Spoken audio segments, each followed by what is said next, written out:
Hello, everyone. Welcome to Mind Pump. In the first half of the show, we talk about the hidden benefits of fitness that you may not even be aware of. Later in the show, we talk about why choosing supplements because they're cheap is not a winning strategy, as well as other topics. In the second half of the show, we coach 4 live callers on questions such as, is it a good idea to do warm-up sets before getting started with the working sets? And I'm doing 5x5 training and I'm achy and have imbalances. What should I do? All right, enjoy the show. All right, look, here's the key to long-term fitness success. You have to realize all of the benefits of fitness that have nothing to do with building muscle, burning body fat, or improving physical performance. There are tremendous benefits in the challenge and the struggle in overcoming obstacles, in accepting your body, accepting your limitations. Those are the real benefits, and part of the reason why fitness provides those is because it's hard. So believe it or not, things that are hard and challenging will actually make you happiest. Do you believe that you have to connect those dots in order for it to be, like, is it mandatory to connect all those dots to make it a lifelong pursuit? A healthy lifelong pursuit, yeah. Because if you're just... Otherwise, you're tortured. 100%. If you're obsessed with just the... Because, look, building muscle, burning body fat, health benefits, physical health benefits, the physical performance benefits, those are all real benefits, right? Those are real. Yeah. But if that's all you ever focus on, oh my God, what's that going to look like in 10 years, 20 years of you working out when you're older or life challenges happen? You're not going to hit PRs. You're not going to be as lean as you can. You're not going to look the same way, or...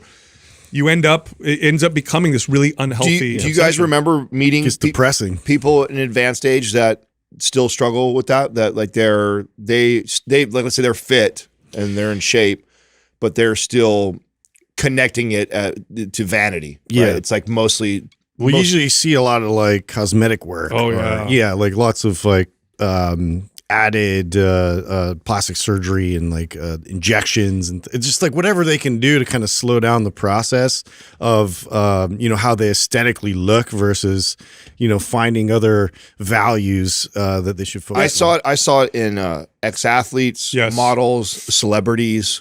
those are where you see it most. Yeah, people that were put on pedestals earlier on in their age. Their identity became how they looked. Yeah. And that's a hard thing to let go of. Yeah. But I feel like most of my clients that were like, average Jane or Joe, person that nobody knew of, by the time you got to your 50s or 60s, and if you were pursuing health and fitness, nobody jumps out to me right away of like somebody who was You're right. really struggling with You're that. right. The vast majority of people who do this forever, the reason why they Eventually do this forever, come to that, right? They figure it out. Yeah.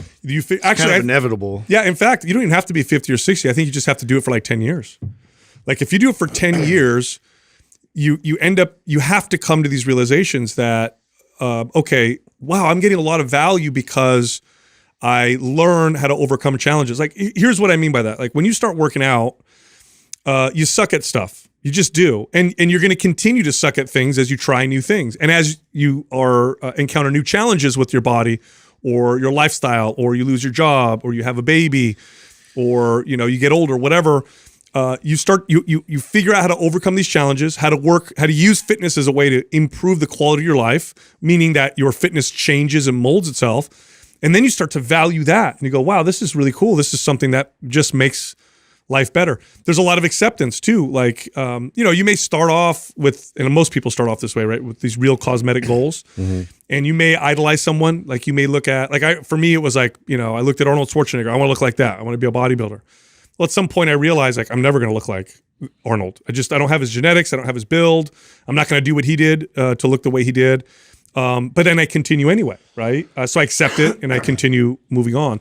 And it's also think of how little value exercise would provide you guys, because you guys have been doing this for a long time. Mm-hmm. How much less value would you get if it was easy?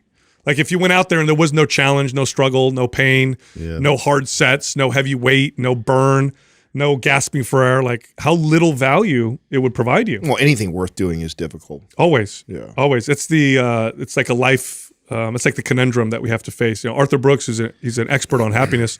It's literally part of the formula of happiness is the challenge. It's also too, it's like in small doses in terms of like what you can handle. So it's like Well, you can obviously do a really difficult workout and try some real new difficult skill in that direction, but I think it's just a great way to just train your mind when facing like real life, like crazy challenges that come your way because of all the experience that you've just accumulated by like overcoming one little thing, the next thing, and it just gets, more. You can actually like handle more and more. You get stronger mentally as a result. Why do you think evolutionary that we want that? Oh boy, it's because It forces us to evolve and grow. because life is going to kick you in the teeth no matter what.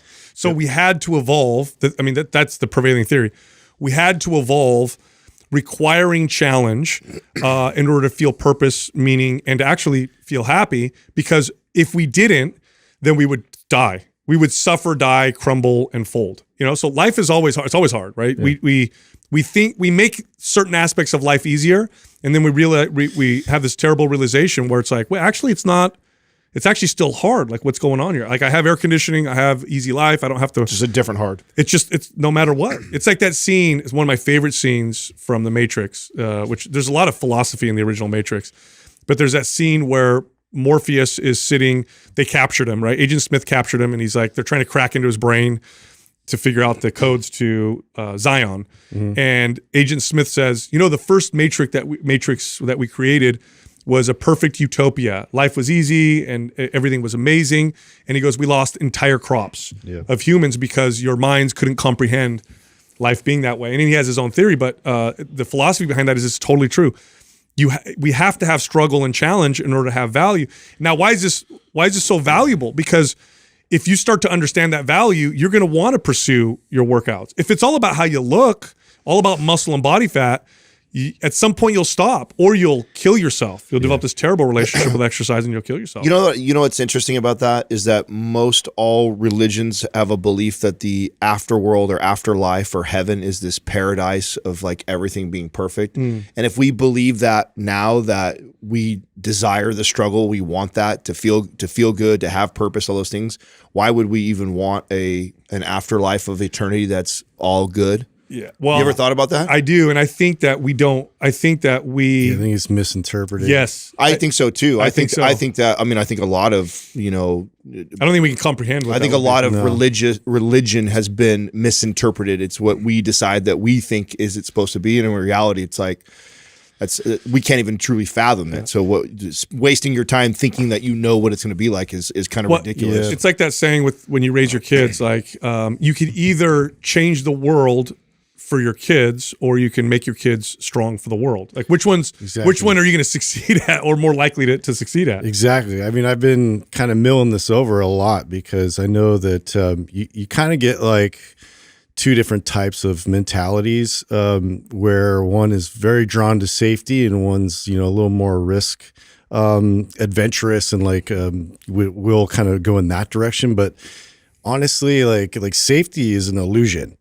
It's something that we seek it a lot, but at the end of the day, like a meteor could blow us up, and it's about being fit and feeling like you're able to withstand challenges and be strong in that direction. But honestly, like we could do whatever we want to feel safe, but it's a feeling. It's not real. I'm gonna add to that because someone may be saying, well, you should wear a seatbelt, like you shouldn't speed. That's not what Justin's talking about. That's not what I'm saying. Yeah, I'll give you an example of the illusion. You could say to yourself, working out, that takes a lot of time. It's hard. I got to pay for a gym membership, so it costs money. So that makes life harder. Is it? Or is it harder to be unfit, unhealthy, and develop chronic disease? Is it more expensive to pay for a gym membership and to buy, let's say, food that is really healthy or supplements that are really sourced really well, for example? Is that more expensive, or is it more expensive to pay for heart disease, heart attack, cancer, right?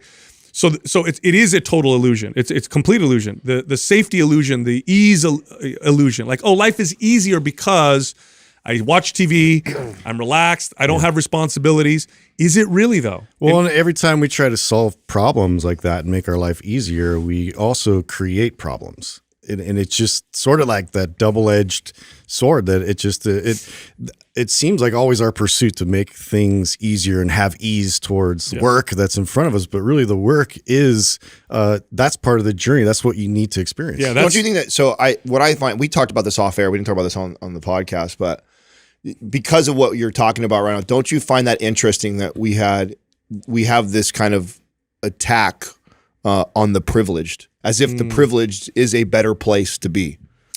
I mean, that's assuming a lot, right? That, oh, you have a head start. Oh, you have this Well, opportunity. you're making an assumption that they're privileged. Right. Because that's what I'm you saying. don't know. You're assuming that having all the opportunities, having all the money, having the big house, having all the private, that's technically a better life. Right. It's assuming a lot.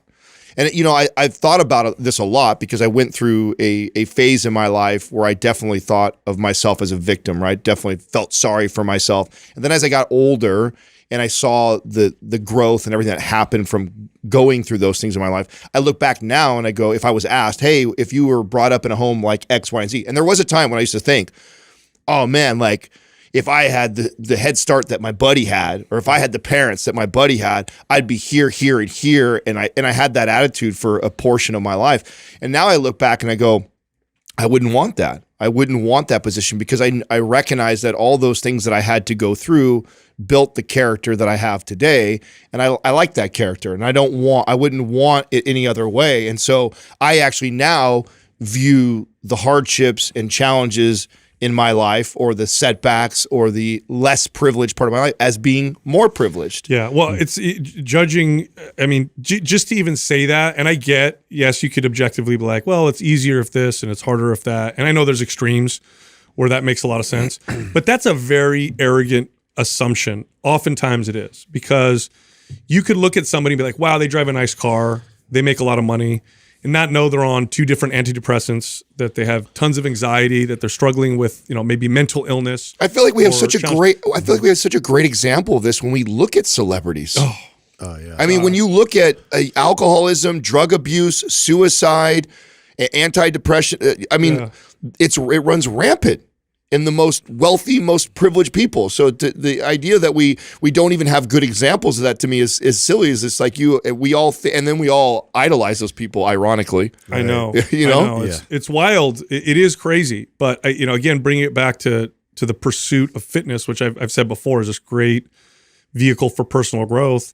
And I used to do this with my clients in the second half of my career, is I would point out all these other values, just like with nutrition. It's like with food. Like, we all understand that there's a hedonistic palatability that comes with certain foods, and that is a value. Oh my God, this tastes so good, right? Cheetos, they're so pleasurable. But there's so many other values to food, and if you don't acknowledge and realize all those values, the only thing you'll ever chase is palatability, which we know what that leads to, right? If the only thing you ever chase with fitness is getting lean, getting muscular, athletic performance, looking good, you're going to miss out on 95% of the other tremendous values, and it will lead you down a terrible, dark path. You're going to take this incredible tool, which all tools are like this. All valuable tools in life are double-edged. Everything that's valuable in life can either make you or break you. That's what makes it so powerful. And if you don't understand all of the other values, like, wow, I overcame that challenge. Wow, I'm able to move better. Oh my God, I wake up in the morning now and actually have structure to my day because I exercise. Wow, this is me caring for myself, whereas before I really didn't do that, and now I am, right? Wow, that was so hard for me, and it's still hard for me, but my relationship with hard is different now. Now I don't cringe, and I'm not fearful of the burn or the pain. Now it's like I embrace it, and that's a huge piece of growth. Once you understand all of the value of exercise, wow, it becomes this incredible tool. But if you don't, and you only value how it makes you look, you're going to be screwed. I promise you. Either you won't stick to it, or you're going to hurt yourself or kill yourself or find yourself in a very dark place. Yeah, you really learn how to reframe a lot of these like hardships and challenges and look at it as an opportunity to learn, to grow, to get to the next level. It's the same kind of way I look at the feeling of being excited versus being anxious. Yeah. You could either have that kind of negative connotation towards it, or look at it as a positive and really like lean into it. Yeah, I remember the first time, and I say first time because this happened several times, and I know you guys have too because we've talked about this before. The first time I had a new client, this always happened with somebody who'd never experienced, who really never exercised or never played sports. So it was like total deconditioned, average, person. Typically they'll hire me in their 40s because they're like, oh God, I got to get healthy and fit.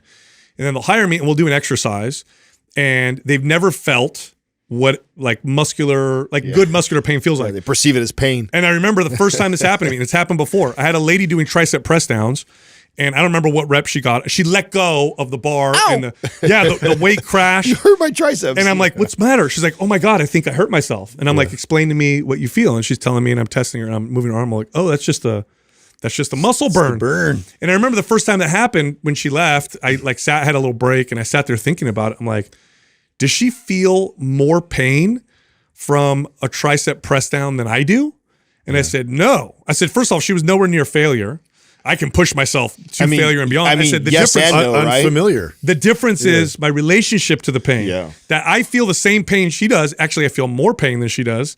My muscles are bigger. I'm pushing myself harder. I can go, much further. But my relationship to it is different. So I'm not so scared of it that I drop the bar as I go through it. That is a tremendous value that you get from exercise. I used to hear that from women, especially when they'd say that they felt more confident because they got under a heavy bar and struggled through lifting something heavy. And then everyday life, they're like, man, I feel so confident. I feel so much more confident with just, moving around. Take it all on. Totally. Absolutely. So anyway, important lesson that I think all of us should learn. All right, everybody, here's a giveaway for today's episode, MAPS Anabolic, the most popular MAPS workout program. You can get it for free, but you have to win the contest. Here's how you enter. Leave a comment below the first 24 hours that we drop this episode. Subscribe to this channel and turn on notifications. Do all those things. If we like your comment, we'll notify you in the comment section, and you'll get free access to MAPS Anabolic. Also, these are the final hours for the Cyber Monday sale. Check this out. Every single MAPS workout program and every single bundle of MAPS programs, 60% off across the board. That means if they're discounted, you get an additional 60% off. It's the biggest sale by far of the year. You got to take advantage of this if you want to follow one of our programs. So if this is something you want to do, go to mapsfitnessproducts.com, use the code CYBERMONDAY. You can use it multiple times and get 60% off anything, any of our programs, any of our program bundles. Again, mapsfitnessproducts.com, and the code is CYBERMONDAY. All right, here comes the show. Hey, I want to talk about, we're supposed to mention Paleo Valley today.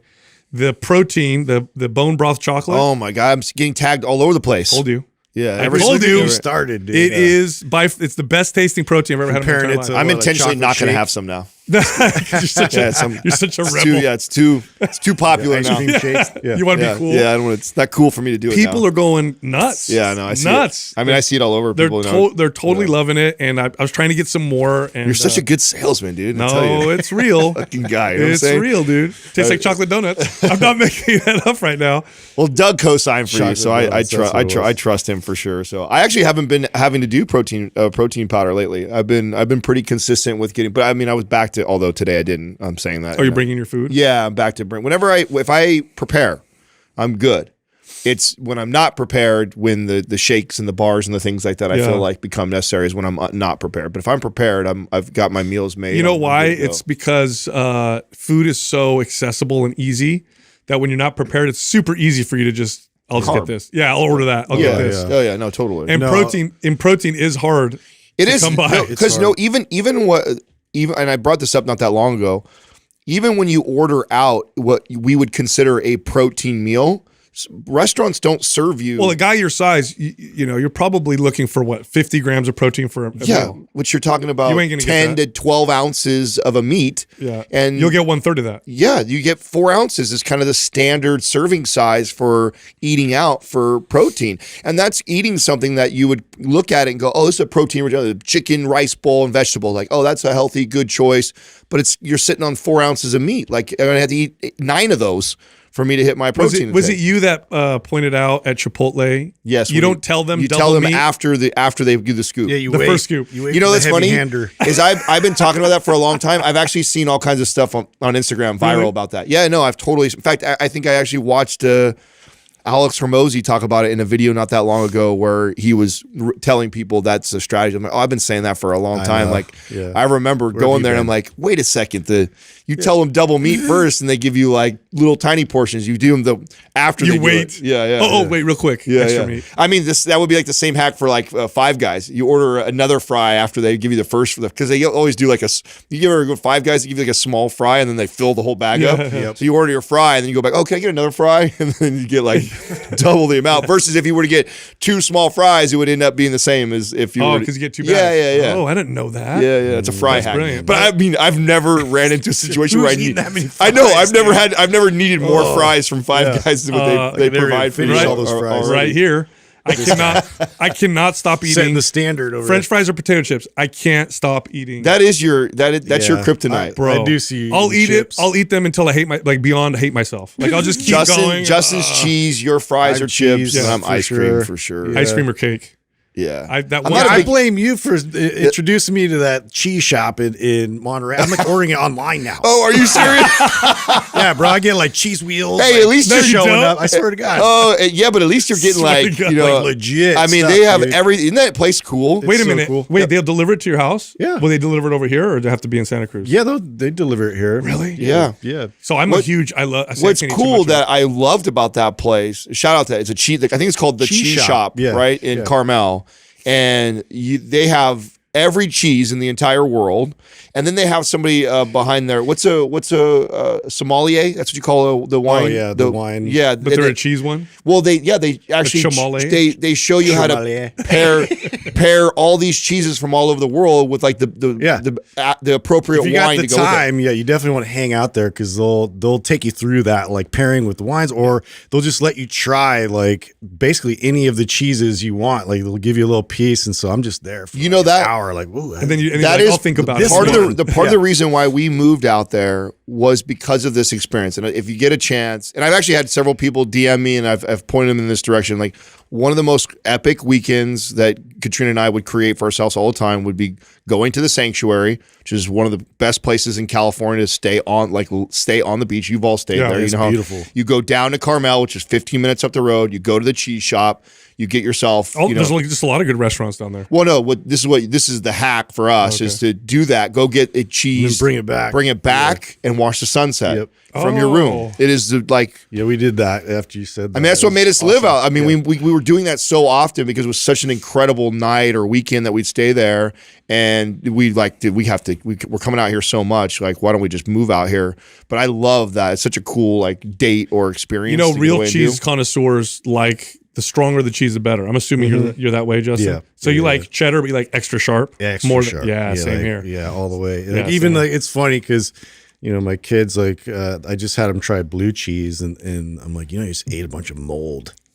You know, like, yeah. But dude, I would have like been grossed out at that when I was a kid. But like I remember the first introduction to it was on a steak that I had, I think in college, and then that just like blew my mind. Changed your After life. that, I was like, okay, I'm going like all in. I on told you crazy about cheese. I told you about the famous cheese from Sardinia, right? It's got actual like. Yeah, that's gross. Oh, Maggots in it, yeah, right? I mean, you don't eat the maggots. I don't know, get too. Limburger and all of the real stinky stuff. Like you know, I've never tried Limburger. Yeah, I've used it for pranks. I haven't actually. Now, have you, Yeah. since you've been doing this, have you been introduced to one as anything new that like you've never seen or heard of, and then you had, and you're like, damn, this is good. Have you found anything like that yet? Well, I mean, I'm stuck right now on Mimolette because it's like it has these like salt crystals in it, and it's a real hard cheese. Oh, I love hard Have cheese. you tried that, Doug? Yeah, it's I so haven't. good. I'm going to though. I Oh love my god, hard it's my cheese. favorite. It's the best cheese I've ever had. And now, is this the kind of cheese that you grate on stuff, or are you supposed to eat it? You just by have to slice? slice like it's kind of hard to slice, but yeah. Doug's writing it down. I am. Yeah, it's Do you like pecorino and like the really hard? Yeah. Oh yeah. yeah. That's I good like stuff. that. Yeah, but some of those like you do have to kind of grade them to be able to get access. But Doug, yeah, what's the name of the restaurant that you just introduced us to that you took Mike and Justin, all of us Yeah, to? teleferic Teleferic or teleferic. I'm not sure the in Los pronunciation. Gatos. Do they have more than one, or is that the only? They do. They have one in Barcelona. They have one up Walnut I think Creek? Walnut Creek. It's Barcelona. Okay, well, Is that how you say it? It's not You're Barcelona. supposed to say Barcelona. no, it's the Spanish pronunciation. Sal is tempting. Shots I fired. was attempting. There's Barcelona. nothing more awkward than somebody like just throwing like a just one word accent. Like Yeah. everything else is normal, and then like Barcelona. Yeah. Just go back to like talking normal. Just, dude, stop it. Yeah, I'm very torn about that with like Japanese. Like, for example, kombucha, right? Yeah. I try to throw a Japanese pronunciation on kombucha. You know? That sounds That pretentious. sounds pretentious, right? You're at dinner with your girl, you know? You're like, I really enjoy this nice drink. Kombucha. Whoa, where'd that come from? or karaoke, right? Karaoke. Karaoke. Karaoke. Oh, I like that. I'm gonna use that. No, you're not. No, I'm not. Shit, I don't liar. even remember it. Hey, You got to go try that restaurant. That I will. Yeah, yeah. I have it written You down. guys will like Yeah, that I for will. sure. So, dude, I got to tell you guys about some fuckery going on with the FDA right now. You know the FDA, that wonderful regulatory agency Dude, they that's never, totally not corrupted. Never. Somebody, okay, Mess with I us. wish we had somebody showed me like a, Dude, they're so annoying. how many people were connected to that. It's all Like, big who's- pharma. It's a joke. So check out what they're doing. So they started this. Okay. The first time I heard of this was during COVID. So during the whole COVID, debacle or whatever. Yeah. There's a supplement called NAC, N-acetylcysteine, which by the way has been sold as a supplement for like 2 decades. Okay. Yeah. And what it does is you take it and it raises glutathione levels in the liver. So it's a great antioxidant, boosts antioxidant levels in the blood. Well, they found in studies that NAC may be an actual great supplement to take when you have respiratory illness like COVID, because it prevents severe issues in the lungs. Okay. So they showed this in studies. Well, lo and behold, FDA comes out and says, hey, supplement companies, stop selling NAC. We're going to regulate it, because there's this weird like provision in US law that says, ready for this? It bars ingredients from being marketed as supplements if they were ever first approved or even investigated as drugs. In other words, if a pharmaceutical company puts out a paper that says, hey, vitamin C, that may be something that could treat the common cold. And then they're like, we're not going after it. The FDA could go back and be like, hey, 30 years ago, Pfizer said this, and now we need to regulate vitamin C. What? So they tried to do this with NAC. They're trying to do it with NMN. Let's eliminate all competition. Right? So NMN, it raises NAD levels in the blood. Well, now, because there was some paper that was written, and it wasn't even NMN, it was like this, like a derivative of it or something like that, was investigated as a pharmaceutical drug at first. Now the FDA is coming out and saying, oh, you know what we need to do? We need to regulate this. So basically, based off of this provision, any supplement that's ever been mentioned by a pharmaceutical company, especially if it's got any efficacious applications, because they're not going to regulate shit that doesn't work, right? As soon as it looks like it's starting to work on do something, they're going to jump on it and they'll say it needs to be regulated. Why? Because the FDA, sure, they have lots of functions, but one of their functions is to protect their friends in the big pharma companies, because you can't have supplement companies selling a product It's lucrative to do so. It's such incredible bullshit. It's crazy to me that unbelievable. we're like one of the only countries that even allows medicine to be advertised and marketed like that. Isn't that funny? It's ridiculous. I mean, what's so crazy about it is that we're one of the only countries that do it, and then that's like 80% Of all marketing. Yeah. Yeah. I mean, that's like huge difference. It'd be like one thing of like, oh, we kind of allow a little bit of this, or we allow certain drugs to be marketed or talked about. It's like, no, it's fair. Everything's fair game, and most of all of our advertising money is spent in that direction in the entire country. Yeah, so that's fucking wild. So I'll go a step further, right? So, and I understand why the FDA exists. So I get why they exist. I think that it could be totally, I think they could do a much better job, and it could save us a lot of money in terms of how much we spend going through them. But a lot of the people that work in the FDA used to work in big pharma. Yeah. Either they were executives. That's what I've seen somebody do a post that shows all how they're connected. It's interesting how like somebody that works in Doug. the FDA then all of a sudden gets hired or vice versa. Yes. And it's just interchangeable. Yes. So what that means, it's like the political game. Well, it doesn't guarantee that there's shenanigans, but it does. Oh, come on. It potentially there could be lots of conflicts of interest, and so what'll happen is they see a supplement that's efficacious, like, oh shit, this is really treating osteoarthritis.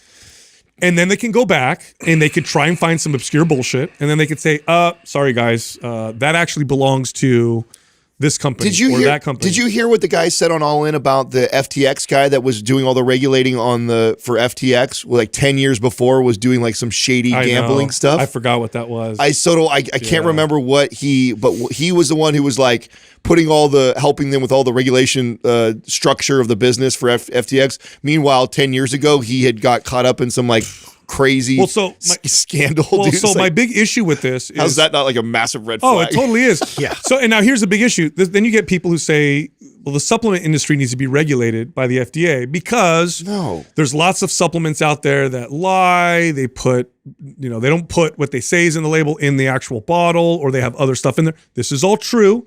There's lots of companies that do this. Yeah. But what you need to consider is it better than the alternative? Because if the FDA were to regulate supplements, first off, you wouldn't have 90% of supplements that are out there because it would be way too expensive to even pursue putting them out there. So your choices would go way down. Then you'd have even more control over an industry that tends to protect these big pharma companies. So you don't want that. Now, again, people always say, well, what about supplements? There's lots of these companies, and there are tons of companies that are shitty, that are whatever. But that doesn't necessarily mean they're not regulated. There are regulations. There's consumer regulation. If a supplement does a bad job. Which, by the way, that's extremely powerful in today's society. You do something wrong, or you cheat somebody. You on the internet today, it moves. I fast. mean, you got within minutes. It seems like which that was never like that in history. No, so there's that, but then there's also this. There's all these third-party regulatory agencies because there is a market for regulation where they could go to this company that has nothing to do with this company. It has nothing to do. So if I'm, a supplement company A, I go to this third-party company. I say, test us for glyphosates. Test us for the fact that we have what we say we have in there. Test us for impurities. And these are third-party companies, and they'll do it. And the third-party company's interest is in being accurate. Do you think that should be how almost all markets are ran, is instead of having any regulation whatsoever, you just have companies that figure out them going out of their way to pay for third it's a party. market advantage for them to do that. That's right. Then don't you think that the consumer would? I'm trying to think of one that wouldn't. That's why I asked you that. Many markets. I haven't heard a compelling argument for regulating environmental stuff, just because sometimes the timeline on that could go out 100, 200 years. But for like products, I definitely think so. I think it puts it in the hands of the consumer. These third-party companies exist. And so here's the deal. If the FDA, if something slips through the regulation or they don't protect consumers, they get more money. Yep. It becomes an incentive to get more. So the FDA says, oh my God, these drugs came out that actually turned out to cause heart attacks. You know why? Because we're not funded enough. We need more money, and they'll get more money. Now, if a third party regulates a supplement company, and then it turns out the third party actually messed up, do they get more money or they go out of business? Yeah. So the incentive, there's a punishment there. The incentive for the third party regulatory agencies is to be accurate and honest, because if they mess up once, they're done. Nobody trusts them anymore. Right. Now, this does put the responsibility on the consumer. For example, sometimes we get criticisms when we promote a supplement company. For example, we just co-branded a kind of pre-workout, energy supplement. I was wondering if you were going to say something about it. I knew, so here, shame on the audience, right? To come after you or to make comments about Peak Performance, the supplement that you just, it's like calling your baby ugly, bro. Yeah. What do you guys, seriously? And you didn't think Sal was going to say something? No. Come on. I knew that was coming. Well, no. So getting a lot of good reviews, but then there's people who are like, oh my God, it's so expensive. Well, first off, since day one, our priorities were never to be the cheapest. We never work with, if we look at a company. We never said that. We never look and say, are they the cheapest or whatever. We look at quality. Are there lots of third-party testing? Do we like the owners? Do we like their direction? Like all that stuff. We don't care. Like, if I'm going to promote a supplement that you're going to take on a regular basis, it's got to be amazing. And if it's expensive, then don't take it. Well, that's what I'm saying. Our message has always been that if it's expensive, we've always pushed whole natural foods as the way to go. And if you want to save the most amount of money, then do that. Right. So Peak Power, it's they make sure that it's organic, so that's tested. Then they make sure it's glyphosate residue free, that's tested. There's third-party tested that tells you that what's in the bag is actually in the bag. That costs money too. So what you're paying for is a supplement that actually says it has what it says it has. It's clean. Isn't just the stems, it's the actual fruiting body. Right. You could go find something that says it's similar that costs you half as much. Okay, you can roll the dice if you want to. Yeah. Or you could pay. So that's the whole point that I'm trying to make, that it's on the consumer, and they exist. These regulations do exist out there in the supplement industry. You don't want these blanket FDA. Believe me, it'll be much worse if you went, in that direction. What do you think people's desired outcome is making comments like that? I think that the supplement industry has conditioned people to value price above all else. They say things like, we have the same thing, but we're cheaper. And we're doing this like race to the bottom. And people don't. I think that's in all markets, no? In a lot of markets. But the supplement industry has done that like a ton. And people don't consider, because you don't know. You're taking a supplement. Okay, fine. It's got something in there you don't want. You might not notice for 10, 15, 20 years. And then you may never actually connect it to the supplement that you're taking. Or The placebo effect. Yeah. I You feel know, this, you know, when it's reality funny it's got- that I was talking to Mike Matthews about this, and you know what, like a common hustle would be that some of these supplement companies will do is they will give a competitive product like that for at cost or at a loss in order to drive you into their network to sell you some bullshit that's like margins are crazy. Yeah.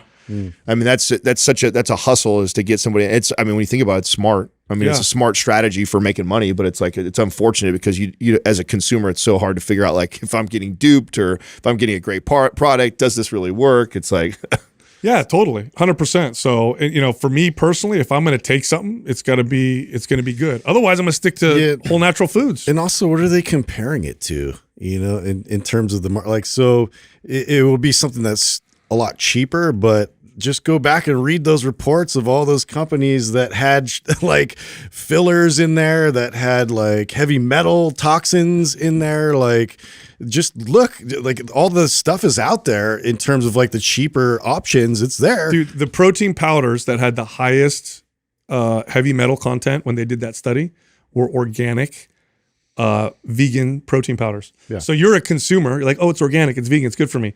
But they're not going out of their way to test for heavy metals. And you were literally consuming potentially toxic amounts of heavy metals and not even knowing. Just to, you know, again, you're the consumer. It's your responsibility. And that's the way it should be. It's your responsibility, nobody else. Yeah. Anyway, stuff cracks me up. I want to hear who had the dad hack. Is that you? Oh, that was me. that was you. Oh, dude, I got to. So we've talked about this before. Jessica taught me this, and I wish I knew this as a younger dad. So, you know, I'll paint the scenario, right? So I'm trying to do dishes, and Aurelius, he wants to play with me. And so I'm trying to keep him occupied while I'm doing dishes real fast so I could stop and then go play with him. Instead, and this is just, you know, I told my my cousins who are new dads this, and I showed them a video. So I have a video of me washing dishes with Aurelius. Like, instead of doing your chores super fast so you can go play with your kid while your kid is waiting for you and being crabby or whatever, make the chore the game and have fun. And so that's what we do with everything: washing clothes, dishes, sweeping. It's a blast. So Aurelius, you know, he does what he can. He's only 2, so he'll hand me something or I'll give him soap, and but it becomes the game. And I'm it's like so much curious better. how that's gonna, like, especially someone like you who has, you know, you have 2 kids that are much older and you didn't do some of these things. Now you're doing it, and so will you be able to see be able to compare and contrast the behaviors and stuff? Because we do that with Max too, and I always wonder, like, you know, are we setting him up really good for when we do have chores and things to take care of? That, like, it's just been built into him since day one, and so he just accepts it? Or will I still get pushback, or will it not make a difference? Like, I'm really curious. Obviously, I know in the now that it's already a hack, right? It's already a hack that, like you said, like, I'm rushing to get these dishes done, and so my son can play, or he's distracting me, or with that. Why not just integrate him into the process and have fun with it and do it that way? Like, that's a no brainer. But I even wonder, like, okay, let's take that a step further, like, building that routine in him, because he maxes the dishes, he's done laundry, he does the washing the car with me, picking up the dog poop, like, all of that's been that. So, you know, can I carry this on to where when he's a teenage boy, he's just known to keep doing all that stuff? Like, I'm really curious to see if that's gonna happen. I think so. I also think it makes them feel like they're contributing. You know what That's I mean? what I mean. It's like, it's just, this is what we do. Yes. You know what I'm saying? It's not a chore per se. It's like we all help to keep the house in order and clean, and this is just what we all do. Yeah. And, like, will he just accept it? That's kind of like what I've been trying to do the most is just like, this is just what we do on a daily basis. Cause like the whole chore thing to me, it just seems like now you're putting all this like negative energy, like in that you have to, like, anytime, I don't know, I've been looking back, like growing up, like a lot of things like I had to do were promoted by force, you know, and I'm like, how can I do this in a different way where it's not like I'm just imposing this and what I want, like, on my kids versus, like, you know, pulling them in and selling it a little bit better. So, So along these lines, I have a question for you. I want to try and be better at this. You know, every once in a while when I do the ask me question or whatever like that, Yeah. sometimes people ask like really good questions that I want to propose to you guys. I answer it, but I want to hear what you guys think. And someone asked, who's the strictest father of the 4 of us? Oh. How would you order the 4 of us? I know how I ordered us. I'm curious to how you guys would order us. Oh man. Doug, you have an answer for it right away? I'm probably the most lenient. So I had you last. Yeah. I'd say, well, I don't know. Sal, are you the most strict? I'll tell you the order I had. Yeah. Justin, Oh, really? Sal, me, you. Yeah. You That's know probably what though? reasonable. That's a tough one because we're all consistent. Well, that's what makes it fun. Yeah, no, but we're all Yeah. consistent. You know what I mean? So, okay, lenient, strict, but whatever we do, we're consistent. It's not like you say to Max, Sure, this is. I think that's why it was fun question, because I don't think what they're proposing there is if one is better than the other or whatever. It's like whose style is more like that. I agree. We're all very consistent with the way we father, right? Yeah. So, and we're all pretty close though. but I think Justin's the most stern and strictest. Yeah. I think Sal is next, and for different reasons the way you guys do it. Yeah. Different. Yeah, like Justin's more hard, straight lined, and conservative about his values and views, and he's going to stick to his guns, and like he's very consistent with that. You are like to me very like a protective father, and always thinking like that. And it's like I'm looking out for you, and that's the way you deliver that message. I kind of feel like maybe I'm a balance of the two of you guys a little bit that way, and then Doug I feel like is probably the most easygoing. I would say too, like just in terms of words and like just the way that you already have like natural gift of like selling, and so for me it's like very cut and dry, and so that's why it might come off like that, because I'm just like I'm just very economical with the way that I'm like trying to address issues. No, that's actually a great way to explain it. I don't need to sell this. I'm your dad. I'm just exactly. You're right. Like, no, I'm not going to that's sit here and like fluff it That's up a great. That is a great really way to compare the three of us. Is that you? It is that way. Sal and I are selling the idea. Yes, dude, you're painting the vision always, dude. You guys can't help but but it's the illusion of choice. Yeah. Here's why this is a good idea. Yeah. We're Well, just Dad, like you don't have a choice. This is the way. Well, yeah, not gonna I'm happen. dad. but then our kids are like, well, I don't want to do it still. Well, actually, you still have to do it. I'm just telling you why. You gotta do it. I don't give a shit. That's how that is. I mean, would you guys order it that way? I mean, are we? Do we I think all, you're probably accurate. Yeah, that's pretty close. Yeah. You know what's funny is that that the whole thing with Doug and the dad thing, he was like that with us without us realizing it when we started the show. totally. Very much so. Yeah, Kind of no. let us do our stupid shit and then not saying much. Just more zen about it. Letting us figure it out. That's wisdom right there. Yeah. I mean, Yeah. he is the oldest dad, so. Yeah, no, he's for sure the most patient, I think, when it comes to stuff like that. Yeah, but I mean, I've definitely been checking my own self with a lot of that, because that was like something that affected me. I could tell, like, because of just like everything I wanted to do. There was always like, it was implemented on me through force, and I'm trying to like get better about like finding another way to present it, and so that's like something I'm challenging myself to do. You know what Jessica does really well, which I don't know if it's going to work because your kids are a little older now, so they're I don't know if you could do this now if it'll work anymore, but she's really good at giving two options, and both options are desirable for her. So she'll say, she'll say to Aurelius, hey, do you want to brush your teeth now, or do you want to brush your teeth after we play with your blocks? Right. And then she'll pick. Yeah. And it's just because what it does, it gives your kid like a feeling. It empowers them, but at the same time, too, you're controlling it. Totally. Yeah, She's really good at that. Like really, really good at that. Yeah, whereas, I tried it a couple times. I remember my oldest son, and he's sharp. He was really sharp at a young age. I remember he did it to me. I think he was 3. And he comes up to me and he goes, Papa, can I have 1 popsicle or 2 popsicles? I'm like, huh? Like, did you just use my trick on me? No popsicles. Dude has become the master. I know, right? It's so funny. Anyway, I got something cool to bring up. I went down a rabbit hole yesterday on some videos on social media. So, Adam, you're familiar with MK Ultra, right? Yeah, you guys have talked about it before on the show. Have you heard of Operation Mockingbird? I have both of them, but you have to remind me which one is which. So MK Ultra, I know they were like originally government conspiracies that we now know are no longer. It's not a conspiracy. This is what happened. They actually did it. Yeah, so these MK are Ultra were experiments using psychedelic drugs. This is during the Cold War, to see if we could use psychedelic drugs as part of a process of brainwashing, programming people, conditioning. So like, could we take somebody and turn them into an assassin without them knowing, or get them to obey orders with a trigger word or whatever through this? And we did some pretty crazy tests. This is the stuff that they revealed to us. And then Mockingbird was the CIA trying to put operatives into media and Hollywood because they recognized it as being adding this really subliminal powerful messages and all kinds of stuff. Yeah. So I went down this rabbit hole. Do you know how many videos there are of celebrities like acting hella weird, like freezing? Yeah. All of a sudden, or somebody says a word and all of a sudden they go, and they like for 30 seconds, they'll just freeze like they're a robot, or they'll act super strange. Have you seen some of those videos? Yeah, I've watched. There's a few montages out there where you're going to see like your Katy Perry's, you're going to see your Al Roker's, you're going to see all these people that like all of a sudden like somebody will say something, they'll just freeze. like the not camera. breathe And it's or like- anything. It seems like an eternity. It's like 17 seconds or like 30 seconds, but they literally like they don't even blink. They're just like frozen. Dude, it's What so weird. what is that called though? Where there's so many examples of something that's really easy to. Like it's like when people predict when the world's gonna come to the end, and they have like Yeah. all these great because this was said here and then this happened. It's just weird because There's a term for that, isn't there? Where confirmation bias. No, it's more elaborate than that. That's basic. Like this is like like you can cherry pick all this data because there's so much of it that it's obvious. So you're making connections that you aren't necessarily connections. Yeah.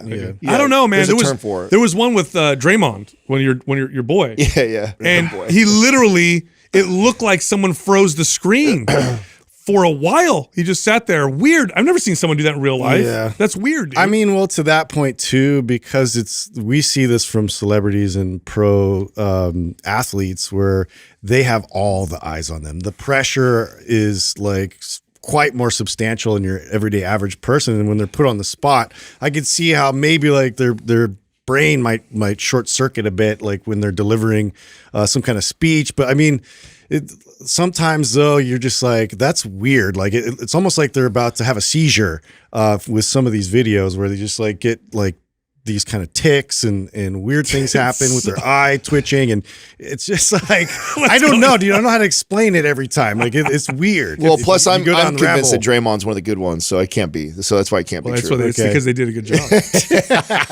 They did a good job, bro. You believe?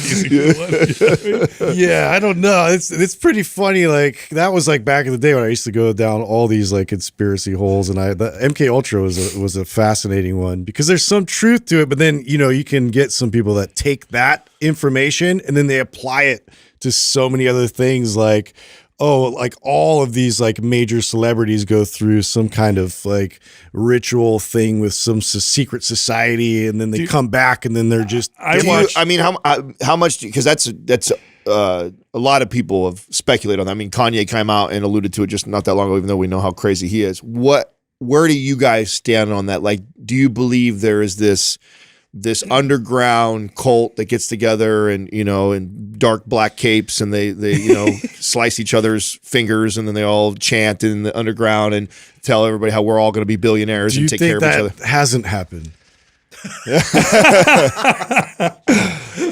I believe it. Yeah, that's fair. I don't know about it going as far as you're saying. But Yeah, I think there's That's the part. So okay, I it's don't over exaggerated. That's what I think. I don't think it looks like Skulls, the movie. I don't think it's gone to that level. But I do think that, I mean, look at, we see an example that we see this that is more obvious and accepted is internet marketing.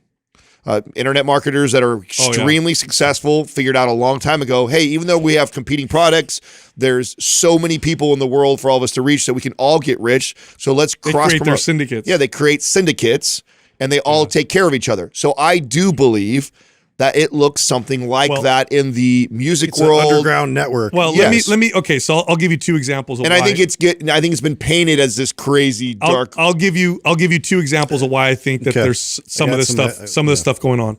Who was that producer that finally it came out that he was sexually abusing all these actresses, and was it Harvey Weinstein? Weinstein. Okay. That happened for decades. Yeah. And he got and everybody covered up for him. Yeah. Everybody kept coming. And there was one actress or musician that said, "Hey, watch out for this guy. Don't, whatever," in interviews. And then all of a sudden her career took a tumble. But he was seen with Oprah and all these people. Oh, he's such a great guy. This shit was happening forever. Mm-hmm. Why did they allow it to happen? Because he held the keys to fame and success. So here's the second part. You have a bunch of people, when you're talking about celebrities, who tend to be more on the narcissistic, tend to be more arrogant, and are also willing to sell their souls for what they worship, which is fame and fortune. So it's not hard to imagine at some point they get to a level where they get these wealthy executives who are like, "Hey, here's the deal. You just signed an NDA, so everything I say right now is..." See, I think it's And here's the deal. I think We're it's gonna do less this of the like selling your soul, and it's more like internet marketing syndicates. I think it's more like that. It's like, hey, you're in the good old boys club now. Let us show you how things work around here. When news comes out about us or some of this, we make sure we take care of. We get our brothers Here's the and sisters politicians back. you support. Here's the positions I feel it's more like that than it is like this. Like, you're going to sell your soul to me, and this is if you want to get in the club. This is I don't know, bro. I Have don't you seen know the if it's videos? like that, but I do know that I think we conveniently kind of dismiss a lot of old rituals and like ancient practices that some people still subscribe to. Like there's some people that really do research back and they find their way into some weird like setting where people have now kind of attached themselves to certain belief systems and rituals and things that like for instance, like we talked about this cult recently where this lady was like started out just fingering people orgasm and make it right and then look what she did. She started taking you watched it? I watched it. Yeah, she started taking other rituals, other parts of different religions, kind of piecing it together and putting it into this thing so she could elevate the practice and create some kind of belief system. Bro, look at Epstein. Epstein, literally. Okay, go, all that Epstein. shit happened. Nothing else has happened. He was in a cell with surveillance cameras and guards. Oh, surveillance cameras turned off. Oh, the guards weren't looking. Hung himself. So Really? is it though? I think it's a power thing. Statistically, though, is it the same as the entire population, and it's as it is in that select group? Because what I'm saying is like, remember when we talked to Bishop Barron about the whole? I hear what you're saying. Like, there's crazy people. There's a percentage there's of devil people. worshipers. There's crazy people. Yeah. There's all these people in as a percentage of the entire world. Yeah. And celebrities. There's millions of celebrities. I think it's a higher percentage. Okay, so that's the part I'm asking. Yeah, I Like, think do you it's. think it's. I think it's a higher percentage because people who seek that. Do you tend to or be do you more think that on side. it gets highlighted so much because they're already in the limelight, and when something like that happens, it gets talked about like crazy? All it takes is one Kanye West to go off the rails, and it's the headline to every single thing. And now it's like, everybody is a conspiracy theorist. It's like, well, no, like two guys said I think this. there's a couple maybe that are like really into it, but they like cross paths in circles a lot. I mean, so yeah, it's like you they do get have- associated with some of the bad seeds out there.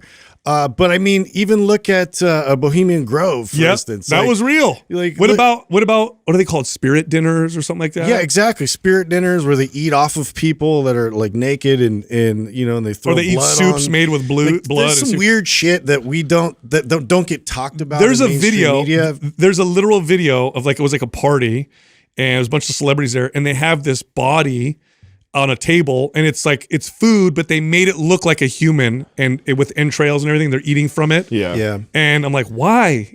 Why are you guys? That's gross. And honestly, I think it's a novelty thing because like you get all this fame and attention and like I do weirder shit. Yeah, you just get into weird things and like you you've get done all the drawn cool- you've into done all like the normal gurus. bullshit. Yeah, so do you're some gonna get weird pulled shit. in by some guru out there that's like doing weird shit. Who's that one baseball player? That video that came out is farting on the. What was that guy? It was Oh, the Chuck hooker. Berry. Yeah. You got Chuck Berry, dude. Yeah. What was that all He's about? getting blasted. Yeah, because he did all the normal stuff. He got bored. I mean, it's a good point you make, Justin. That it is. It's they're just seeking novelty because when you make that much money, you have that much access. You've done all the things that most people dream and hope to do one day. You've already done all of it, so it's like, oh, I got to do some weird shit that no one's thought of. Yeah. I got to do some shit that no one's thinking about. That because I've already done everything else. Let's try this out. That makes. Also like the whole the theories around Epstein was that if in order to be a part of the crew or group, you came and engaged in some of these behaviors, but then they had video of you. Now they have blackmail. Yeah. Yes. I think a lot of that, that's another point to it. I think that, like deviously, like I think it's just a way that people always have something on somebody else. Yeah. Like, especially in the political realm, I feel Happens like in to get cults. in there, even in the network, to get in the network, like they want to be able to have some dirt, some information. Yeah. On somebody, a potential candidate. See, that's or why somebody I coming believe in. it's kind of like the good old boys club where you just let's say like Epstein's house or like that. If you're there, you're part of the. Yeah. You don't necessarily need to be participating in any of the crazy shit's going on, but you're part of the club, which means you can't say anything about the people Right. that are. No. And so You're people on the think list that's- now. Yeah, and then I think that he was one of those people that saw an opportunity to blackmail all these people that are part of this circle. or he and worked for a group and Right. he was a tool. Well, I know that's taking it to the next level, stuff like that. What's that thing again? The razor's law. What's it? It's Occam's razor. Occam's Yeah, razor. yeah. I think again, it's the more simpler answer. It's just like, listen, I you try get to to that lean on level. that as much as You possible. get to that level. There's definitely a good old boys club. We see examples of this even in the fair game playing world. world of internet marketing and stuff like that. You're part of it. We take care of you. Somebody bashes you in part of that group. We're all going to protect you in that. If anything bad happens within our group, in our circle, we don't ever roll each other on the bus. It's like, and then you have an example like this of somebody that was intertwined with some of the most powerful people and saw an opportunity because he's greedy and wants more and more and more. And I think Adam just wants to get invited because he wants to see. He's trying to be cool so that they invite him. I saw it all, but I wasn't part of it, you guys. Then he'll say no, but he'll come back and be like, Because yeah, right. dude, you'll see this in like fraternities, sororities, dude. so it's like it's not uncommon that they want you to go through some weird like initiation or some kind of like a ceremony or something, so that way it's like you're part of the group, and so I think that could get exaggerated in the pageantry of it. They could just add blood now, and then now everybody thinks it's like this crazy satanic ritual. Yeah. See, I think it's more like that, and I think that's a great analogy too, is just bringing up like the fraternities and stuff. And again, another great example of how we see that play out in the open. I mean, I've seen where you go to a big company that's got thousands of employees, and conveniently there's hundreds of those employees that all went to the same school because they're all connected in fraternity. I'd be the worst. I know you guys are the same way. We'd be the worst people to invite to one of those things. I know, because we're already dicks when we go somewhere and everybody just kind of like claps at the same shit, and all of us are like, oh god, everybody's the same. Could you imagine? Makes my skin crawl, Yeah, dude. like get us out of here. Anyway, I got to mention Public Goods. I didn't know this. Did you guys know that their bottles are made from sugarcane? What? That's how biodegradable. Can you eat them? I don't know if you can. Yeah. I don't think you can, but they're biodegradable. They're really made. They're sugarcane. That's what they say. the little white plastic bottle there? That's how No biodegradable shit. Isn't that they cool? are. Wow. They're totally biodegradable. So it'll disintegrate at some point? That's it. Wow. It's It totally feels biodegradable. like plastic. I know. Yeah. I know. Wow. Isn't that great? Yeah, that's really cool. I did not know that. I had no idea. This whole time we've been working with them, I never even heard that. They fact go the before. extra mile to align with their values, which is to have minimal impact on the environment and of course provide products that are free of harmful chemicals. But that I just learned today, which I thought was really cool. Hey, Yeah, I want to that's stay cool. consistent with recommending somebody that one of us is listening to, reading, or okay. whatever. Does anybody have anything? Do you guys have anything? I was going to bring up Jailhouse Strong, which is hell a yeah. great page that I like them. refers to old powerlifters, old strongmen, and I don't think they follow. It's on Instagram. yeah, it's just got really cool. It references Mike Tyson, Henry Rollins, like a lot of like cool quotes and just like lots of real badass people. I don't know. It's a fun page to follow. I love that. I mean, that's what I mean, selfishly, part of why I want to do this. One, I want to obviously add value to the audience and provide them some of the stuff for, because how often you guys get asked, where are you reading this or where'd you hear that? Like, and I want to include Sal, so because I know you're big on the forums and the place, like, that counts too. Like, it doesn't necessarily have to be a person. It could be anything from Instagram, YouTube, blog. No, what a great one you picked, Justin. I love this page. Yeah, I'm not even following. I'm gonna follow. Oh, bro, they got It reminds me of all these like old badasses that were like super strong and like some of their old lifts and everything. So Oh yeah, you're gonna see strong men from the turn of the century, from the '60s, the '70s. This is cool. I'm on Bill it now. Kazmaier. There's some great Bill Kazmaier clips on there, which he's, in my opinion, one of the most he's one of badass. the goats, yeah. Oh, dude, I met him when he was 60-something years old, and he rolled up a frying pan right in front of me. What? Right in his hands. I held the frying pan and everything. You're I'm like, this has got to be fake. no, it was real, bro. And he just rolled it up as part of a demo. Insane. And did a bunch of them in front of people. It's That's crazy. wild. Hey, check this out. There's a company called Ned that makes hemp oil extract products high in CBD that you actually feel. So these are CBD products that are also full spectrum. So you get all the cannabinoids of the hemp plant and you feel this. It's not like those other crappy CBD products that you take and you're like, is it actually doing something? This one you actually feel. In fact, one of my favorite products is their Brain Blend. This is a blend of cannabinoids and botanicals that improve cognitive function and produce a euphoric, motivated feeling. I was a part of this formulation. It's a great product. It's our favorite one now. Go check them out. They have a lot of other stuff as well. Go to helloned.com. That's HELLONED.com/Mind Pump and get yourself the Mind Pump discount. All right, here comes the rest of the show. Our first caller is Matt from Indiana. Matt, what's happening? How can we help you? Hi, thanks for having me. I'm a big fan of the show. My brother referred me to you guys about 3-4 years ago, and ended up to listen to you guys ever since. Good deal. Sweet. So my question is, So in your programs, I have a couple of them, anabolic, symmetry, and kettlebells as well. And I noticed that in the sets, is it total sets or is it warm-up sets? But it's like working sets.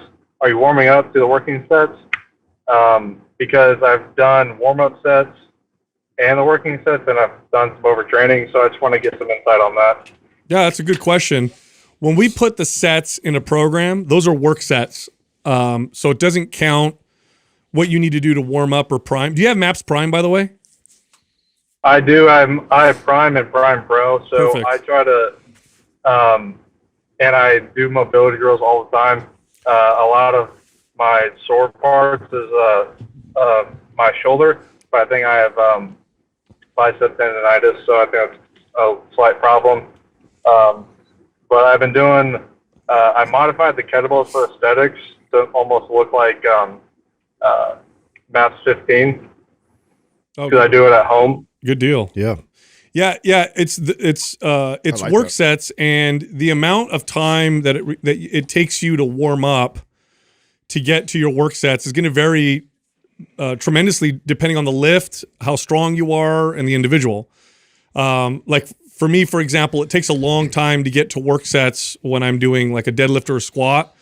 I have almost no. It takes me almost no time to get to a work set to like a curl or a lateral, or even an overhead press. Because usually by the time I get to overhead press, I've already done some kind of bench press or incline press. So you gotta feel ready to get into the work sets. But we list the work sets. Now we created MAPS Prime to help people get ready to lift in those work sets better and more effectively. Because traditionally, what people would do is they would just do a bunch of warm up sets of the exercise they were going to do, and that's not necessarily bad. But it doesn't really individualize what your warm up or priming should look like. Because, if I'm going to bench press and let's say Justin is going to bench press, we could both do a bunch of bench press warm ups, which is okay. But him and I may have different needs. We may have different shoulder mobility issues or, maybe mid back activation or stability that we need to work on. So Prime was designed specifically to individualize that and get you into the groove faster so that your work sets are more effective.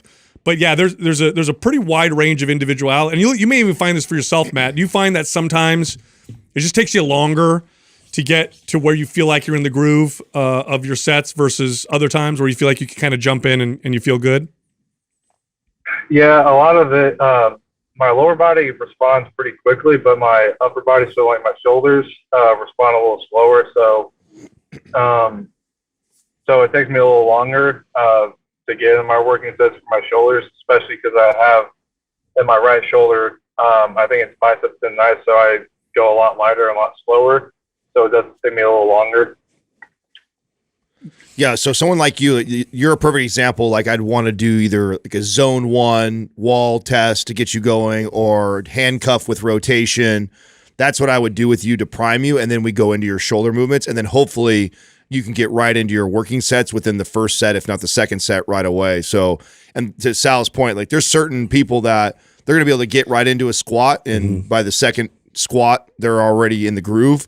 There's other people that are going to take 3-4 sets, or they're going to have to do a bunch of combat stretch and 90-90 stuff. And that was a lot of me. Like I had to do a lot of that work before I could really get into a working set. Now, what's cool is if you're diligent with the priming and you don't, not only do you prime before you do those lifts, but you get good about priming those shoulders all the time, even when you're not training, you'll have to do less and less of it to get in the groove. Right. So what I just squatted yesterday, and I literally had to get down, do like a couple minutes of priming, and then I'm like working into my squat right away. Yeah, before that was like a 30 minute. Before that's 20, 30 minutes to get me to I had to get 90-90, and I did all this growing stuff, frog. I mean, I was spending 20 minutes to get into my squats, but I was consistent with that for a couple of years. Good point. To where now I just, I can warm up, prime real quick, and get right in my squats, which it wasn't like that just a couple of years ago for me. Yeah, that's a really, really good point, Adam, to make, is that the better you get at this, the less of it you end up having to do as you continue to progress.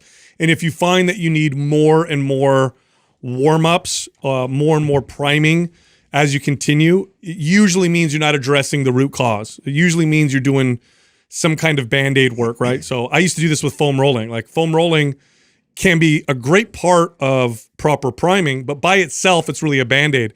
And when I first did foam rolling, I thought it was magic. But then I found as I continued to work out time and time again, I'd have to foam roll more and more and more. And that's when I realized, okay, like I'm not really addressing kind of the root issue. You know, with your bicep tendon inflammation, aside from the shoulder mobility, static stretching, not before your workout, but afterwards or in between workouts will really help.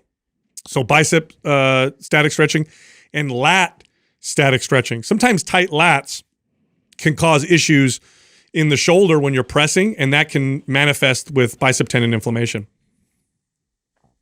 Sweet. Yeah. What are you going to follow after this? Because I would like to see you follow Symmetry. Well, no, he's got Symmetry. Do you have Map Strong? I don't have Map Strong. Okay. So at home, I have three kettlebells and a 100-pound sandbag at home with some dumbbells as well. Yeah, I like Map Strong for you afterwards. Maps Performance would be great as well if you don't have that. I think those are two programs that would be good follow-ups to what you're doing. Probably Performance because he's working out from home. First. Yeah. Yeah. 'cause I don't know Well, Strong, you could do quite a bit of it if you have a barbell and dumbbells. I think you could do most. I did it at home. Yeah. Yeah. As long as you have a barbell. Yeah. Yep. So let's send you. I don't have any barbells. Oh, okay. Okay. Well, Maps Performance then. We'll send that over to you. Sweet. I appreciate that, guys. No problem, man. Thanks for calling in. Thanks. Yeah. You know what's funny about this is that as individualized as a workout needs to be, warm-ups are even more individualized. Of course. You know what I mean? Oh, Yeah. Which is the flip of what people And think. it's not something people consider a lot. No. And I'm glad actually this question was asked because it's a very common one in terms of like, is this an actual work session? Because if you get really good at this and you're able to identify those areas that you need to, add in and warm up, especially for stabilization or putting you in a good position, it's really going to get you right into the mix and get you to right to the work sessions if you do it right. Yeah, this is an area where not everybody agrees in our space. There's this idea in the strength community, but from very intelligent, experienced lifters, that this idea of priming or doing shit before you work out is a waste of time, and you just need to do the exercise. Do the exercise more, squat more, and that'll warm you up and do that. And I don't agree. I just feel like, can you? Yes. Will that work? Possibly. But if you don't do what you said, Sal, if you don't address the root cause, for example, I had really poor ankle mobility. I could have just kept squatting more, and that would have improved my squatting. I'd be a little bit better at it. But because I put so much work, even outside of getting ready for my squat, doing it at home, I increased my range of motion on that. Now, when I get ready to go squat, like I can literally get right into a squat and do it right away and it be effective versus if I always would have just done this mentality of, oh, let's just squat more or shoulder press for 3 warm-up sets before. It's like I'd be in the same position. I wouldn't have increased my range of motion. Yeah. So the reason why I think that there's a lot of strength coaches that are smart people that just say, oh, just do the exercise and warm up is because there is some truth in it. Now, the challenge is first off, if you're experienced, you could identify like, oh, I need to press my knees out as I go down more, or, oh, I need to pull up on my toes as I go down to work on ankle mobility. So you could theoretically do that just by practicing the squat. But if you don't have that understanding experience, it's going to be really hard. You'll just keep doing the same squat and you'll get a little warmed up and you're not really addressing, some of those root causes versus getting into positions that illuminate it, right? That make it obvious like, oh, I don't have any extra rotation. That's such a good point, Sal, because the guys that make the argument and girls that make the argument are like biomechanically like experts. That's what I mean. It's like, so they can totally feel and they understand. often work with other high-level athletes. Yeah, where the average person doesn't quite know how to connect. They can make the micro adjustments like on the spot. And I mean, like to the other point, like for me, if I do the priming, but I still feel like, maybe I'm not quite as stable, like I haven't accounted for all these things as I'm going into the exercise, I might do like, one set where I'm like really feeling my way through and even pausing and connecting to it, but that's all I need. And then I get right into the work sessions. And it depends on the exercise. It depends on the person. I've worked with people that jump right into a squat. I'm not one of those people. A squat for me takes a while. A deadlift, a little less, but still takes a while. You know, you give me an overhead press, I could warm up one set and I'm ready to rock and roll. Other people, it's like that guy we just talked to. For him, it's all upper body exercises. Yeah. So, and it's funny because in our space, people think that the workout needs to be the most individualized thing and that the warm up is this generalized thing. In reality, they're both individualized, but if I had to pick one to be more individualized, it's the warm up. Of course. That's the most. That's why MAPS Prime was so Sets hard. you up for success. This is why when we created MAPS Prime, it was by far the most challenging program we ever created. We were stuck for a day and a half on some of the problems that we had to solve with that, because it's like, how do we create something that allows people to individualize it to the point where it's effective, not just giving people, you know, general warm-ups. Our next caller is Ed from California. Ed, what's happening, man? How can we help you? Hey guys, it's great to be on with you. I know your time is extremely valuable. I see how big Adam's bets are on his Instagram, so I'll just dive right in. I'm 41, 5'10", 190 pounds, and I started strength training about 10 months ago, so I'm a newbie to it. Before that, I was a typical cardio guy. So I had a DEXA scan last week, and it showed I added about 7 pounds of muscle since I started strength training. Nice. But my body fat percentage is also up. It's at 25%. So I'm mentally committing to losing 15 pounds of fat over the next year. And I was thinking of doing Dr. Cabral's 21-day detox to kind of prime my body. It'd be my first detox ever. But I'm concerned that the detox will crash my metabolism. My BMR is about 1,800 calories. Maintenance is about 2,500. And I'm in the middle of MAPS anabolic. So any advice on how I should run a detox to kind of kick off long-term weight loss without crashing sort of my hard-earned metabolism? Yeah, it's unlikely that'll happen in 21 days. That you'll cause that kind of, you know, people who really, I don't know, for lack of a better term, because it's not like people are breaking their metabolism. Their metabolism is doing exactly what it's supposed to do, right? It adapts. Usually that comes from weeks and weeks and weeks. Chronic for a long time. Yeah, chronic dieting, chronic overtraining, you know, long periods of time. Women are more susceptible to it than men as well. Men tend to rebound a little bit better than women do. I wouldn't worry about it. And You're in a good place. Yeah, and really Dr. Cabral's, you know, their goal is to make you healthy. So being in a healthy place is going to set you up better. So I wouldn't worry too much about it. I wouldn't try to make PRs or anything like that during that period of time. After that, then you can go back to, you know, trying to eat the way that you feel like you need to build muscle and burn body fat. But 21 days that's not. I love this idea. I think this is a great. I mean, you have a great goal that you set for yourself. I think it's a great way to kick it off, especially if along the way part of your goal is to try and like get closer to understanding what foods maybe disrupt your digestion versus what foods don't. This is kind of how I like to restart. If I were to go into a kick right now, or like, okay, I want to get shredded or get lean right now, the very first thing I would do is do a 2 or 3 day fast right away for the same type of concept, and then I would slowly introduce foods to kind of pay attention to what foods are agreeing with me and which ones aren't.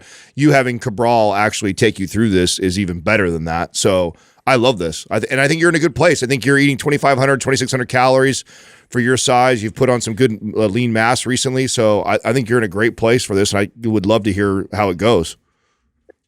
Yeah, I mean, I've just been following what you guys have been talking about, so I'm all in. You know, built up my metabolism slowly over the past year. It's been great. Excellent. How much longer do you have of anabolic, and what's your plan as far as the programs? What are you following?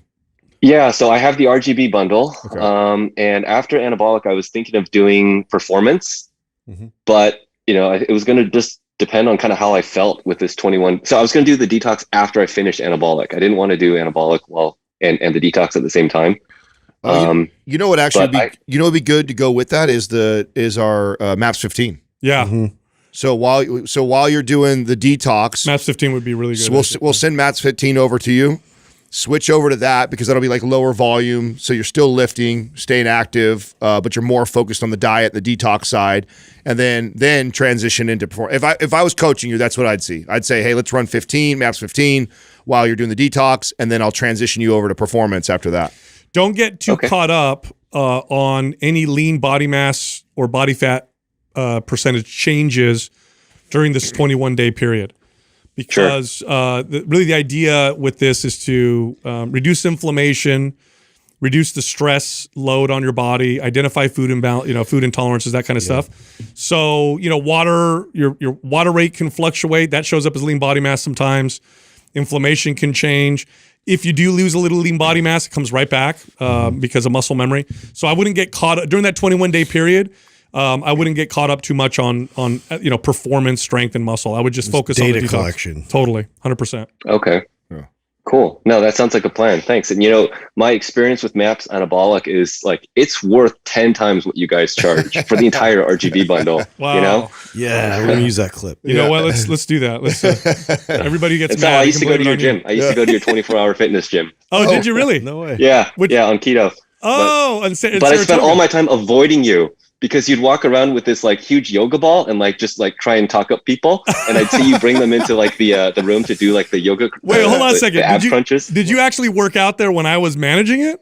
I did, yeah. You'd be there at the front desk with like the associate Oh and my like God. greeting people, and you'd offer to spot people, and like you stood out in my mind, right? Because like it was a manager who was doing all these things, but yeah, we tried to avoid you most of the time because like we couldn't lift. We were intimidated by the big buff guy who was like walking around trying to pack people up. Saratoga. So it's ironic Oh, that wow. I'm calling you now. Yeah, Saratoga was That's this tiny funny. little club, and Wow, and Saratoga, huh? I was only there for a few months before I went to Sunnyvale and then became a general manager. But it was kind of like a test because I was so young. I was 18, and they were like, Wow, that's- you remember that? That's awesome. Yeah, because we had the pass, so you kind of go to every one. So we also went to the Sunnyvale one as well.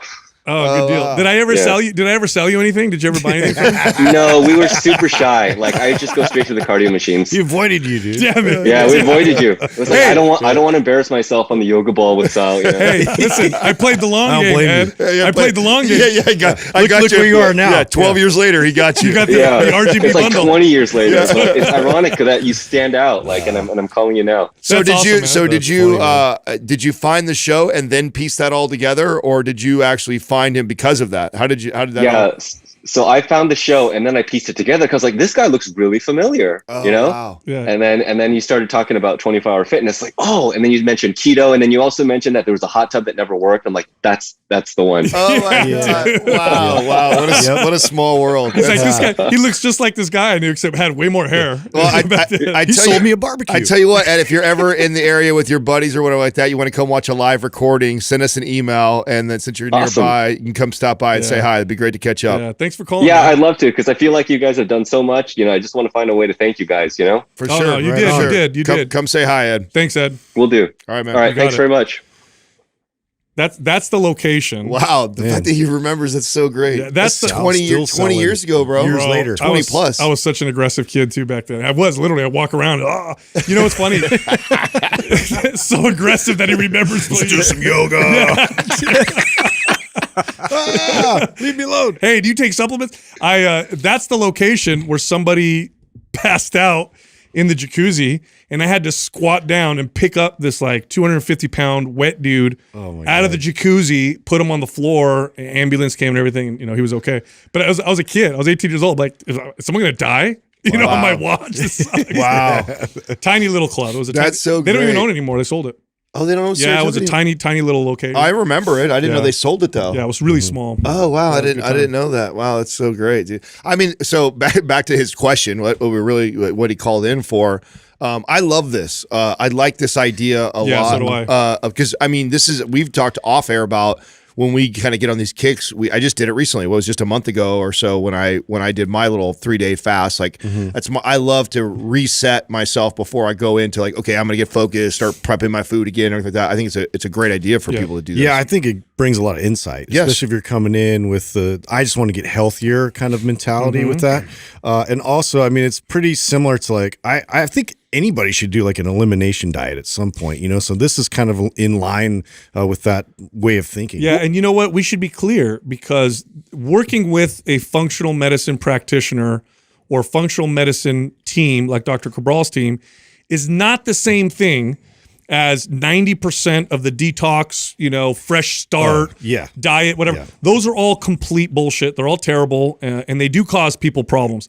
This is different. So this is a functional medicine practitioner. They're trying to identify intolerances, work on stress, inflammation, and that's a great place to get started. I mean, it's not the same as those other I things. actually don't like that they use detox. I don't like that name either. because it's got such a bad connotation. Exactly. Because really what it is a scheduled, controlled, supervised elimination diet. Yeah, that's a big part of it. That's what it is. It's really a controlled by a doctor elimination diet, and I love this for starting, especially if, like, one of the coolest parts about running a fast or doing something like this detox for 21 days is as you start to reintroduce foods, if you've never really paid attention to your body's natural signals of if food agrees with you or not, I think it's so enlightening. It's illuminating. 100%. Yes. It's empowering because now you know like how to navigate going forward with like your food decisions. Well, and I always notice something that I didn't catch the time before. That's it. I always get a food that I'm like, oh, I thought that agreed And with consider me. that's you. Right. Who's experienced, Right. know what you're doing. Now the average person doesn't even have your experience.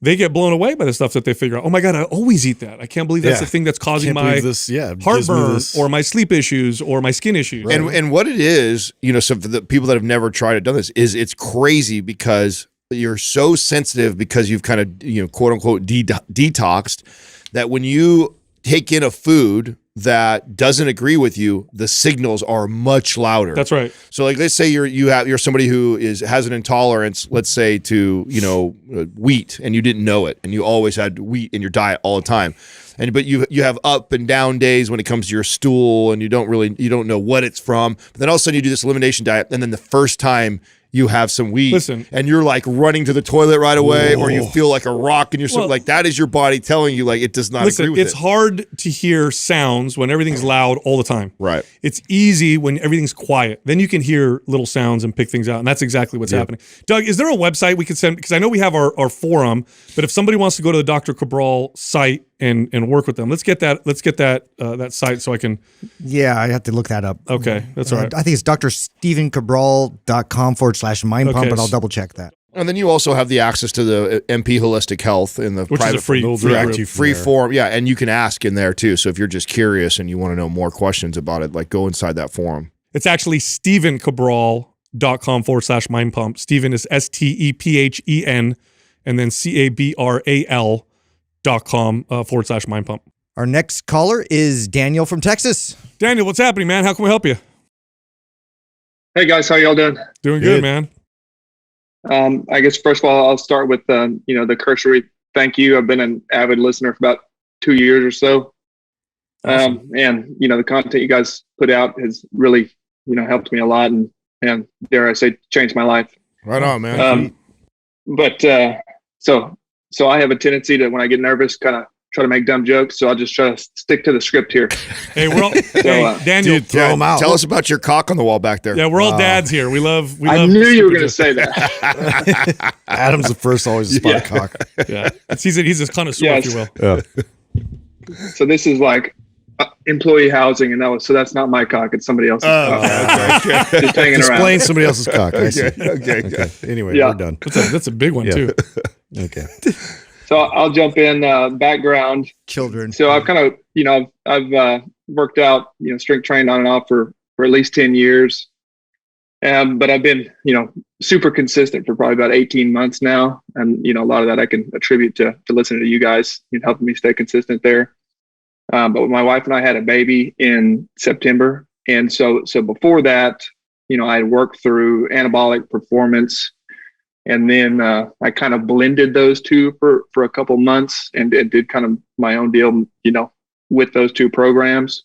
And then I got strong and went through that and loved that. And so then, of course, after the baby was born, I didn't really have time and consistency to really get a full workout schedule in. So for a little bit, I just kind of basically did mobility and some unilateral work, just, scattered in wherever I could fit it in. And then, luckily at that perfect time, you guys dropped MAPS 15 and I picked that up, and I've been doing that for a little while, and it's been fantastic as well. It's kind of perfectly with my life right now. But, the baby is basically at the point that it's, we're lucky enough that he's almost sleeping through the night now, and he just started daycare. And so I'm kind of getting back to where, pretty soon within the next few weeks, I'm going to be like, physically and schedule wise able to kind of go back to a full program. And, of the 18 months that I've been consistent, it's basically almost all been focused on trying to lose fat. I did strong. I did, probably a 4, maybe 6 week bulk there, but it really wasn't very successful. I, kind of got sick and some stuff like that. But anyway, so now I'm at the point that I kind of want to turn around and the next year focus on really building muscle. And so, my goal is over that year to probably put on about 8 to 10 pounds of muscle and just not, I know I'm not going to lose fat while I do that. But at least, try to maintain kind of.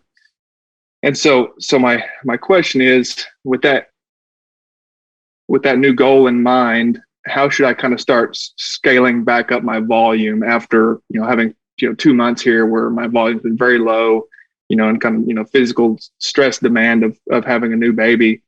And should I, start back with anabolic and kind of run through the programs just like I did last time, anabolic performance and strong, or should I, look at a totally new program, or, how do I set those up to kind of maximize the gains I want to try to make over the next year?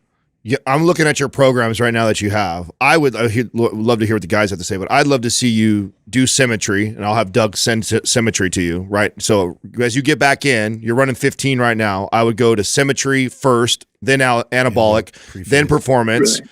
And then I would run aesthetic after that. Or powerlift. Or powerlift. Powerlift would be great. Are you doing the advanced version of MAPS 15 or the I am, yeah. Oh, yeah, okay. The advanced version. Oh, yeah, you're going to be good, dude. I like Symmetry right after that. So have Doug send you Symmetry. And then I like the powerlift or aesthetic after your anabolic and performance. Yeah, no, you're going to be good. And, scaling down volume, which MAPS 15 does, you didn't stop. In other words, you went from, MAPS anabolic or whatever to MAPS 15 advanced version. So it's not like you stopped completely. Is that true? No, yeah, I stayed consistent throughout. Yeah, you're going to be okay. Yeah, you could jump the volume back up and you'll be, what'll happen is you'll probably get a little extra, you'll get extra sore for the first week, and then you're going to be fine. When you really need to pay attention to scaling the volume properly is when you go from nothing to back into working out. That's when it really becomes an issue.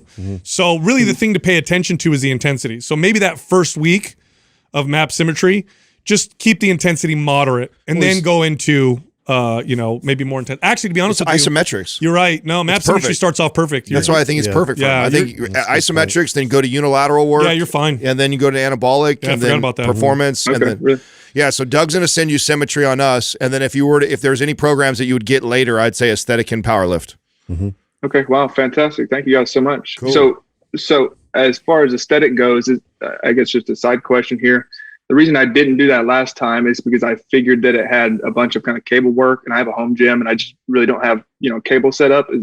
So should I look toward powerlift, or is there modifications I can do to that program? You can modify either one. I mean, with the cable exercises with aesthetic, dumbbell exercises can be substituted, and bands can be substituted as well. And we have that. The dumbbell mod's on that one, right, Justin? Yeah, and also we have the at-home blueprint for that too, if you want to do just the dumbbell version. But yeah, I think bands will suffice. Yep, totally. I mean, because remember, cables, it's not like cables are like these big compound gross motor movements.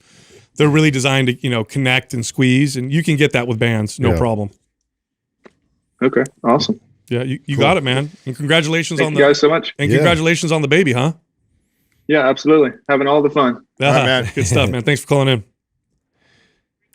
Dude. Yeah, that's a good. I forgot about that. Symmetry starts off perfectly. Well, props to him for sticking with it. Like I think we literally created MAPS 15 for like a new parent. Right? Yeah, dude. I mean, it's the perfect program for that. Because that's the time you get. Yeah. 15 all you minutes. get. Yeah. And to keep it going and be consistent, it's going to be so much easier for him to get right. I mean, I love to hear somebody who has a story like that, who's been using our programs for the last couple of years, had all these great results, then end up having a kid, ends up transitioning into MAPS 15. It's like, but never really stopped. Just keep a beat. Yeah. One of the biggest myths with fitness and challenges that people encounter is they think, if I can't do it this way, then it's not worth it at all. Right.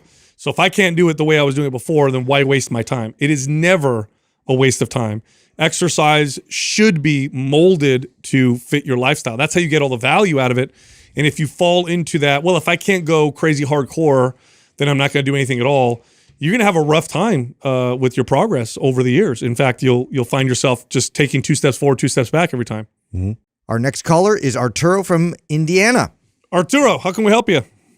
Hey guys, happy to be here. I want to do the thankful bit of the introduction first. You've helped me and you've helped me help my family and friends. So double thanks for that. Just any of your introductions and even products that you promote are especially good for us. Thank you. Bit of my background. I'm 33, 5'10", about 88 kilograms, which is like 195. Relatively new to weightlifting, as in 2 years due to the pandemic is when I started.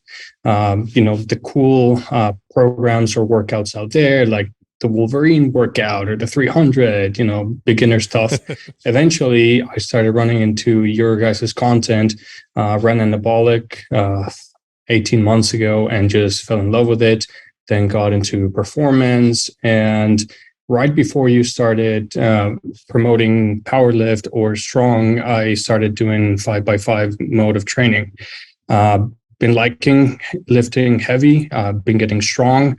I haven't focused much on, the weight on the scale as much as the plates on the bar, how I feel. But that's what brings me to you. I've been feeling pains.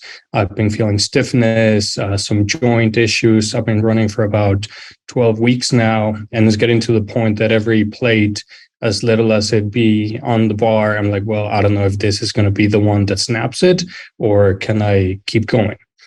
Because of all the content that you put out there, I know that there's a ton of ways that I can sort of pivot from here, whether it's like multiple plates of motion or more mobility or like shorter workouts, lighter weights. But I now have analysis paralysis and I have no idea which way to go from here and if that's going to be the best one. Yeah. First off, I want to say that 5x5, or strong lifts, this is a very kind of old school, tried and true, tested workout program. And it's good. It's actually one of the better workout programs. But like all workout programs, there's positives and negatives. And the longer you stay on it, the more you get the negatives and the less you get the positives. And one of the things that you're experiencing is quite common. Training this style, eventually what you start to notice is joint pain. Mm-hmm.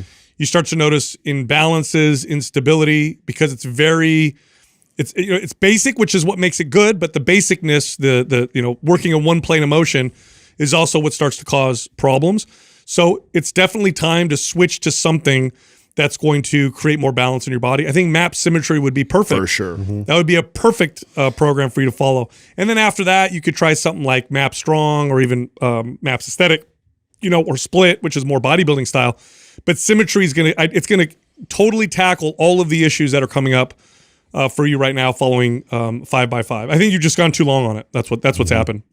My recommendation would be exactly that. Would be Symmetry, and then go towards more, because it sounds like we haven't spent much time in the bodybuilding type of mentality, and I think that would serve you right now.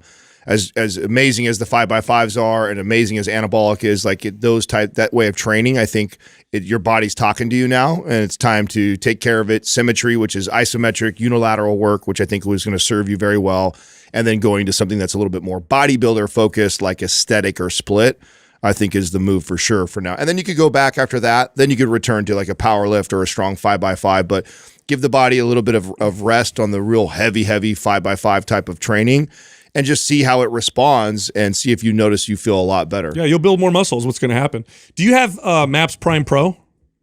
No, I only have the Prime. Okay, so Prime is good. Prime Pro is going to get even deeper. And that's going to allow you, if you really like this style of training, because look, this is me, right? I go in and out of different training styles, but I like to live mostly in heavy style training. It's just what I enjoy the most. So I tend to go there most often.